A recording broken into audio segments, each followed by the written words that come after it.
বিশ্বনবীর 11টা বউ ছিল। কয়টা? আরো জোরে কোন? 11টা বিবি ছিল। দাসী ছিল 2 জন। কয়জন? তো মোট হইলো কয়জন?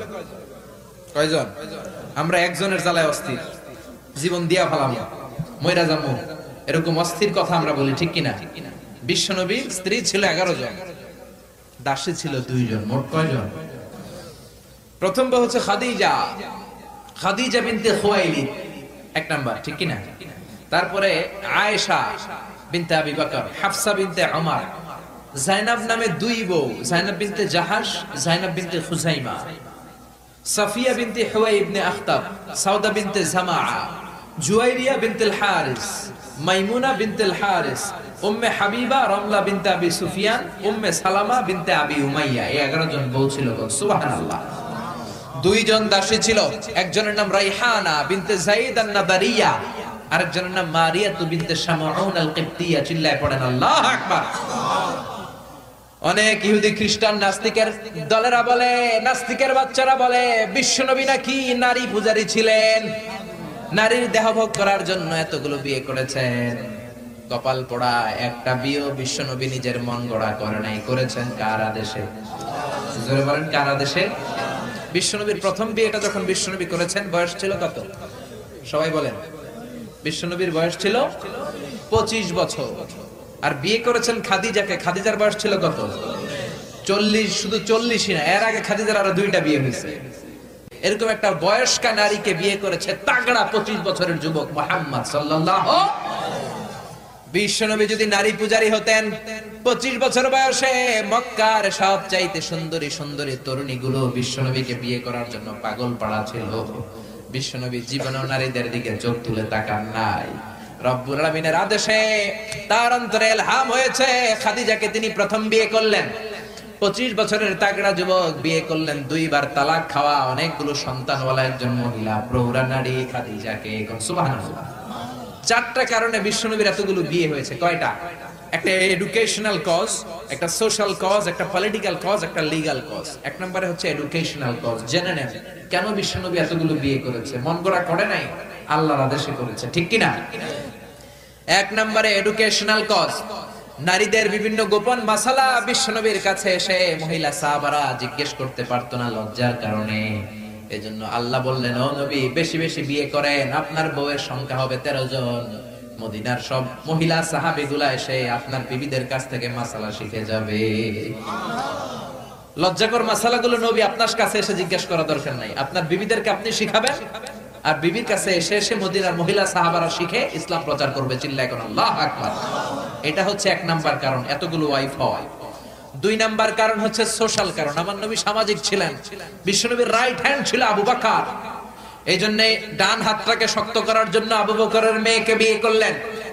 বিশ্বনবীর বাম হাত ছিল সাইয়েদনা ওমর, বাম হাতটাকে আরেকটু মজবুত করার জন্য ওমরের মেয়ে হাফসাকে বিয়ে করলেন।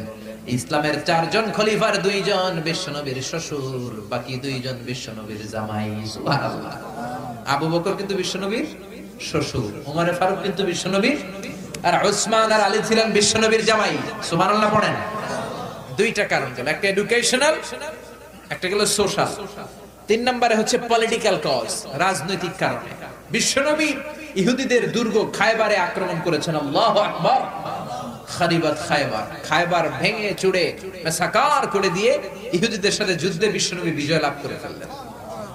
ইহুদিদের সর্দার হুয়াই ইবনে আখতাব হ্যান্ডকাফ পরে বিশ্বনবীর সামনে এসে দাঁড়িয়েছে। বিশ্বনবী ছিলেন দয়ার নবী, মায়ার নবী। সাহাবারা বললেন, ও নবী, হুয়াই ইবনে আখতাবের একজন কন্যা আছে, বিধবা। বিশ্বনবী মনে মনে ভাবলেন, শত্রুর এই মেয়েটাকে যদি বিয়ে করি, শত্রুর দল হয়ে যাবে আমার শ্বশুর বাড়ি। সুবহানাল্লাহ।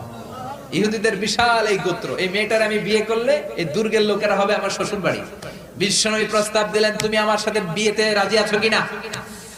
সাফিয়া নামক ওই মহিলা রাজি হয়ে গেলেন। বিশ্বনবী বিয়ে করলেন। ইহুদিরা কয়, হায় হায়, এতদিন মুহাম্মাদের সাথে মারামারি করতাম, এখন মুহাম্মদ হইছে আমগো বেয়াই। কি হইছে? ইহুদিরা কয়, আর কিলাকিলির দরকার নাই, সবাই পড় লা ইলাহা ইল্লাল্লাহু মুহাম্মাদুর রাসূলুল্লাহ সাল্লাল্লাহু আলাইহি সাল্লাম। এই পলিটিক্যাল কারণে আরো একটা বিয়ে বাড়ছে। এই সাফিয়াকে বিয়ে করেছে পলিটিক্যাল কারণে। এরপর বনি মুস্তালিকের যে সরদার, তার মেয়েকে বিশ্বনবী বিয়ে করেছেন পলিটিক্যাল কারণে। চারটা কারণের তিনটা বললাম, আরেকটা হচ্ছে লিগ্যাল কজ, আইন শিখানোর জন্য, ইসলামিক কোডিং এন্ড রুলিং শিখানোর জন্য, হুকুম আহকাম শিখানোর জন্য। আপনার যে পালক পুত্র, এটা কিন্তু আপনার আসল পুত্র নয়, আপনি কিন্তু পালক পুত্রের আসল বাবা নন।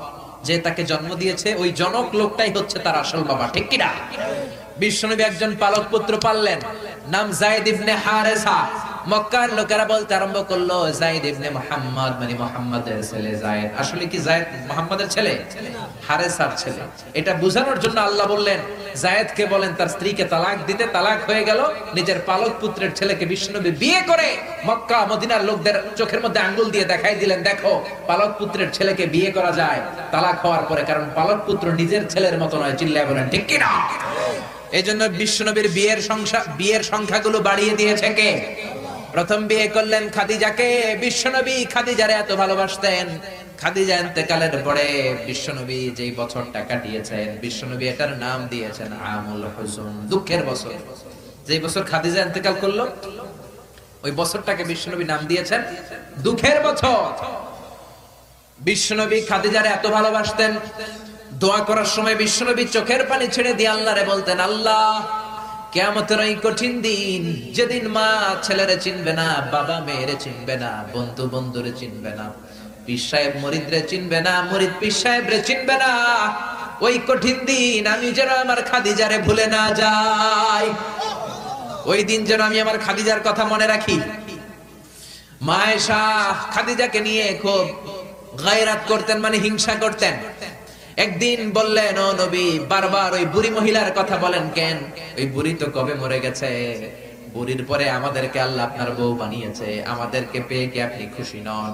ওই বুড়ির পরে সুন্দরী সুন্দরী বিবিকে আল্লাহ আপনারে দান করে নাই। বিশ্বনবী মা আয়েশার থুতনিটা ভেবে চেপে ধরলেন, কোনদিন কোন বিবির গায়ে হাত তোলে না, এই প্রথম আয়েশার থুতনিটা চেপে বললেন, আয়েশা খবরদার, খাদিজার বিরুদ্ধে কোনদিন এরকম হিংসাত্মক কথা বলবো না, খাদিজার মতো আমি একটা বউ পাই নাই। চিল্লায় বলেন আল্লাহু আকবার। এটা বলছে রাগের মাথায়। আবার অন্য সময় আয়েশারও প্রশংসা করে দিয়েছে, চিল্লায় বলেন সুবহানাল্লাহ। খাদিজা যখন ইন্তেকাল করে বিশ্বনবী গোসল করালেন, কাফন হলো, দাফন হলো, কবর দিলেন, নিজে দাঁড়িয়ে দোয়া করলেন। খাদিজাকে কবরে দেওয়ার পরে সাহাবারা ঘরে ফিরে যায়, বিশ্বনবী যায় না। আবু বকর বললেন, ও নবী চলেন ঘরে ফিরে যায়। বিশ্বনবী বললেন, আবু বকর তুমি যাও, আমি যাব না, কারণ যেই মহিলাটাকে মাত্র কবরে শোয়াই দিলাম সাধারণ কোন মহিলা না, আমার বিপদের দিনের সঙ্গিনী খাদিজা। মক্কায় যখন আমার কেউ ছিল না তখন ছিল সে, যখন আমার কেউ ছিল না তখন সাথী খাদিজা। কেউ আমার আশ্রয় দেয় নাই, অর্থ দেয় নাই, শেল্টার দেয় নাই, খাদিজা আমব্রেলার মতো, ছাতার মতো, মেঘের মতো আমাকে সব সময় ছায়া দিয়ে রেখেছে। মক্কার লোকেরা আমারে 3 বছর জেল খাটালো, ওই জেলখানার ভিতরে কেউ যায় নাই, খাদিজা গিয়েছে। আল্লাহু আকবার। 3টা বছর খাদিজা আমার সাথে জেল খেটেছে। আবু বকর পৃথিবীর কোন মহিলাকে রব্বুল আলামিন আরশের উপর থেকে সালাম দেয় নাই, একটা নারীকে শুধুমাত্র আরশের উপর থেকে আল্লাহ সালাম দিয়েছে, সেটা হলো আমার এই খাদিজা। সর্বপ্রথম যেই নারী আমার হাতে হাত রেখে কালিমা পড়েছে এটা হলো আমার খাদিজা। ও আবু বকর তুমি ঘরে ফিরে যাও, আমি যাব না, আমি নবী দাঁড়িয়ে থাকবো। খাদিজার কবরের 3টা প্রশ্নের জবাব, মার রব্বুকা ওয়া মা দীনুকা ওয়া মান হাদার রাজুল, এই খাদিজার কবরের 3টা প্রশ্নের জবাব আমি নিজে দিয়ে তারপরে আমি ঘরে যাব রে আবু বকর। সাইয়েদনা জিবরাইল এসে বললেন, নবী আপনি ঘরে ফিরে যান, আল্লাহ জানিয়ে দিয়েছে আপনার আর দাঁড়িয়ে থাকার দরকার নাই, ঘরে ফিরে যান, আবু বকরের সাথে আপনি চলে যান। আল্লাহ জানিয়ে দিয়েছে খাদিজার কবরের 3টা প্রশ্নের জবাব আরশের উপর থেকে আল্লাহ নিজেই দিয়ে দিবে। কি ভালোবাসতো খাদিজাকে। খাদিজার পরে বিশ্বনবী যাকে ভালোবাসতো সে হচ্ছে আয়েশা, সবচেয়ে বেশি ভালোবাসতো।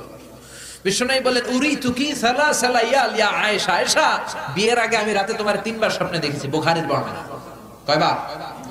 এই 3বার স্বপ্নে দেখার পর তোমার চেহারাটা জান্নাতের একটা রেশমি কাপড়ে এনে জিবরাইল বলল, বিশ্বনবী দেখুন তুমি এটারে কেমন লাগে? আমি বললাম ভালো লাগে।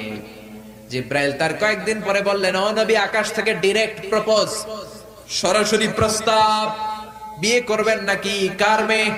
জিব্রাইল কয় আবু বকরের মেয়ে। বিশ্বনবী বললেন, ও জিব্রাইল, তুমি যদি ঘটক হও, আল্লাহ যদি হয় বিয়ের কাজী, আমি মুহাম্মদ রাজি। বিয়ে হয়ে গেল, সুখ আর সুখ।